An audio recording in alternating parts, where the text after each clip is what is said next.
मोदी सरकार ने कर दिया बड़ा ऐलान, बढ़ सकती है पीएम किसान सम्मान निधि की राशि। कब कैसे मिलेगी बढ़ी हुई राशि, इस वीडियो में जानने वाले हैं। साथ ही राशन कार्ड वालों के लिए एक बुरी और एक अच्छी खबर है, इसे भी जानेंगे। इसके अलावा आज दिन भर की 20 बड़ी और काम की ब्रेकिंग न्यूज अपडेट भी जानेंगे, जिसका सीधा कनेक्शन एक आम आदमी के साथ होता है, इसलिए इस वाले वीडियो को तो बिल्कुल भी मिस मत कीजिएगा। आज तो हर न्यूज बड़े काम की है। तो चलिए जान लेते हैं आज की पहली अपडेट। बढ़ने वाली है पीएम किसान सम्मान निधि की राशि, किसानों की उम्मीदें बढ़ी। पीएम किसान योजना की रकम 6,000 से बढ़ाकर 12,000 रुपए होने की चर्चा तेज है। कई राज्यों ने पहले ही अतिरिक्त मदद शुरू कर दी है। महाराष्ट्र, मध्य प्रदेश, उड़ीसा, बंगाल, तेलंगाना और आंध्र प्रदेश में किसानों को केंद्र के साथ राज्य से भी राहत मिल रही है। साल 2019 में केंद्र सरकार ने किसानों को आर्थिक रूप से मजबूत करने के लिए पीएम किसान योजना की शुरुआत की थी। इस योजना के तहत किसानों को हर साल आर्थिक मदद के रूप में 6,000 रुपए दिए जाते हैं, जिसका इस्तेमाल वे खेती बाड़ी के कामों में करते हैं। पूर्व वित्त मंत्री पी चिदम्बरम ने सुझाव दिया है कि किसानों को सालाना 12,000 रुपए मदद मिलनी चाहिए। स्वामीनाथन फाउंडेशन ने इस राशि को 15,000 रुपए करने की बात कही है। कृषि विशेषज्ञ विनोद आनंद ने किसानों को 24,000 रुपए सालाना देने की मांग की है। वहीं किसान शक्ति संघ के अध्यक्ष पुष्पेंद्र सिंह चाहते हैं कि किसानों को हर महीने 2,000 रुपए यानी कि साल में 24,000 रुपए दिए जाएं।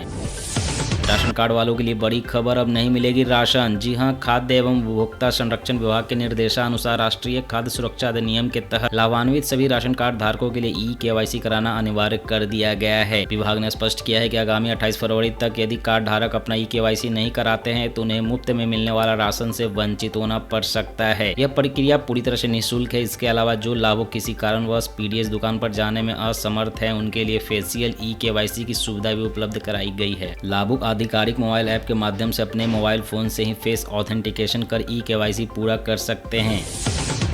अगली अपडेट की बात करें तो जाति धर्म को लेकर इलाहाबाद हाईकोर्ट का ऐतिहासिक फैसला। प्रयागराज से आई अहम कानूनी टिप्पणी में हाईकोर्ट ने साफ कहा है कि जाति जन्म से तय होती है, धर्म परिवर्तन या अंतरजातीय विवाह से इससे कोई लेना देना नहीं है। जी हां, न्यायमूर्ति अनिल कुमार दशम ने यह निर्णय एक आपराधिक अपील खारिज करते हुए दिया, जिसमें कि आरोपियों ने तर्क दिया था कि विवाह के बाद महिला अपनी मूल जाति खो देती है। कोर्ट ने इसे अस्वीकार करते हुए कहा कि चाहे धर्म बदले या विवाह हो, व्यक्ति की मूल जाति वही रहती है। यह फैसला न सिर्फ SC/ST एक्ट से जुड़े मामलों में महत्वपूर्ण है, बल्कि समाज में जाति पहचान को लेकर चल रही बहस को भी नई दिशा देता है। अदालत ने स्पष्ट किया है कि विवाह या धर्म परिवर्तन से कानूनी अधिकारों और जातिगत पहचान पर कोई असर नहीं पड़ता है। वैसे कोर्ट का यह फैसला सही है या गलत, आप कमेंट में बताइए।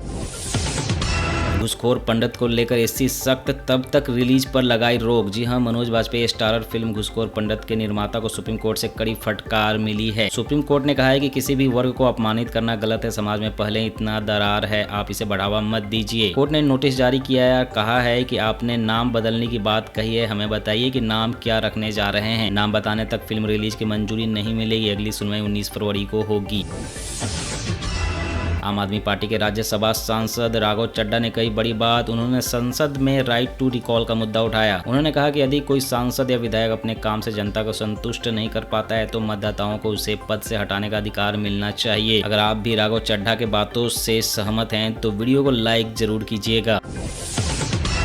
सोना चांदी हुआ कौड़ी के भाव। जी हां, आज CX पर ट्रेडिंग की शुरुआत के साथ ही कीमती धातुओं में गिरावट दर्ज हुई। चांदी अपने जनवरी हाई 4,20,000 प्रति किलो से अब तक 1,60,000 सस्ती होकर 2,60,000 पर आ गई है। वहीं सोना भी 1,000 से ज्यादा गिरकर 1,57,000 प्रति 10 ग्राम पर पहुंच गया है। पाकिस्तान फिर हुआ बेनकाब, लाल किले पर कराया था हमला। दिल्ली में लाल किले के पास हुए धमाके को लेकर UNSC ने बड़ा खुलासा किया है। UN ने एक रिपोर्ट में दावा किया है कि इस धमाके में पाकिस्तान के आतंकी संगठन जैश-ए-मोहम्मद का हाथ था। आपको बता दें कि 9 नवंबर को लाल किले पर हुए हमले में 15 लोग मारे गए थे। सावधान, अब अपात्रों की खैर नहीं। बिहार में फर्जी तरीके से मुफ्त राशन डकारने वालों पर सरकार ने बड़ा प्रहार किया है। जांच में खुलासा हुआ है कि 4 पहिया वाहन मालिक भी गरीबों का हक मार रहे थे। प्रशासन ने अब तक 1,86,000 फर्जी लाभार्थियों के नाम लिस्ट से काटने का नोटिस जारी किया है और उस पर सख्त कार्रवाई का निर्देश दिया है। पूर्व सेना प्रमुख नरवणे की पुस्तक को सर्कुलेट करने पर FIR दर्ज। जी हां, दिल्ली पुलिस ने पूर्व सेना प्रमुख जनरल MM नरवणे की अप्रकाशित पुस्तक 4 स्टार्स ऑफ डेस्टिनी की प्रिंट कॉपी ऑनलाइन लीक होने के मामले में FIR दर्ज की है। बिना अनुमति मिली है PDF कॉपी कुछ वेबसाइट और मार्केटिंग प्लेटफॉर्म पर उपलब्ध मिली।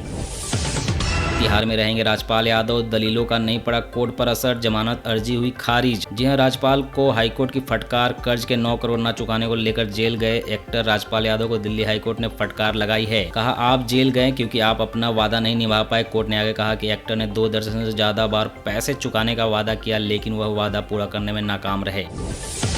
भारतवासियों के लिए गर्व की बात, और मजबूत होगा भारत। 114 और राफेल आने का रास्ता हुआ साफ। राजनाथ सिंह की अगुवाई वाली कमेटी ने दी खरीद को मंजूरी। दूरदर्शन की मशहूर एंकर सरला महेश्वरी का निधन, दुखी फैंस बोले गोल्डन एरा का अंत हुआ। बिहार के लोगों के लिए खुशखबरी, बिहार बिजली बिल उपभोक्ताओं के लिए बड़ी राहत। जी हां, राज्य सरकार ने बिजली उपभोक्ताओं को बड़ी राहत देते हुए बकाया बिलों पर लगे ब्याज को माफ करने का निर्णय लिया है। ऊर्जा मंत्री विजेंद्र प्रसाद यादव ने विधानसभा में स्पष्ट किया है कि हालांकि बिजली इस्तेमाल करने पर बिल देना अनिवार्य है, लेकिन जनता की सुविधा के लिए ब्याज माफी पर विचार होगा। बिहार में शिक्षकों की बम्पर भर्ती, बिहार के युवाओं के लिए खुशखबरी। बीपीएससी को सामान्य प्रशासन विभाग से वित्तीय मंजूरी मिल गई, जिसके तहत करीब 46,000 शिक्षकों की भर्ती होने जा रही है। तो तैयार हो जाइए, क्योंकि बिहार शिक्षा जगत में यह एक बड़ा बदलाव लाने वाली वैकेंसी है। इस बात पर तो एक लाइक बनता है दोस्तों।